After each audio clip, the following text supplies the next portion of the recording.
महाराष्ट्र के मंत्री नीतीश राणे ने शिक्षा मंत्री को चिट्ठी लिखकर परीक्षा में बुर्का पहनने पर बैन लगाने की मांग की है। इस पर महायुति के घटक दल शिवसेना के नेता राजू बागमार की प्रतिक्रिया आई है। उन्होंने कहा कि अगर मतदान में बुर्का पहनने की इजाजत दी जाती तो फिर परीक्षा में कोई दिक्कत नहीं होनी चाहिए। नीतीश राणे ने शिक्षा मंत्री से मांग की है कि 10वीं और 12वीं की बोर्ड परीक्षा में बुर्का पहनने पर रोक लगाई जाए। बातचीत में राजू बागमारे ने कहा कि उन्होंने कहा कि उनका आधा बयान सही है कि महायुति तुष्टीकरण की राजनीति बर्दाश्त नहीं करेगी, लेकिन साथ ही उन्होंने बच्चों की परीक्षा को लेकर जो कहा कि हिजाब नहीं पहन सकते, अगर वोटिंग में इसकी अनुमति है तो फिर परीक्षा के लिए उसमें कोई दिक्कत नहीं होनी चाहिए।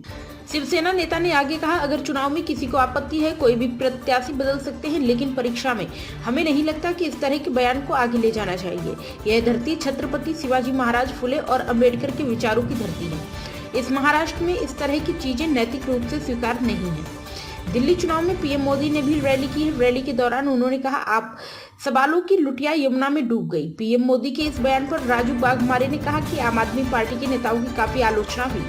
उनके नेता जेल में रहे, उन पर शराब घोटाले के आरोप है। पूरी दिल्ली की स्थिति खराब है, चाहे जन स्वास्थ्य की बात हो या सुविधाओं की, सभी मोर्चे पर खराब है। आप दिल्ली में विफल रही हैं, इसलिए पीएम मोदी ने कहा कि आप डाकी लुटिया डूबने वाली है। मुझे लगता है कि यह होगा।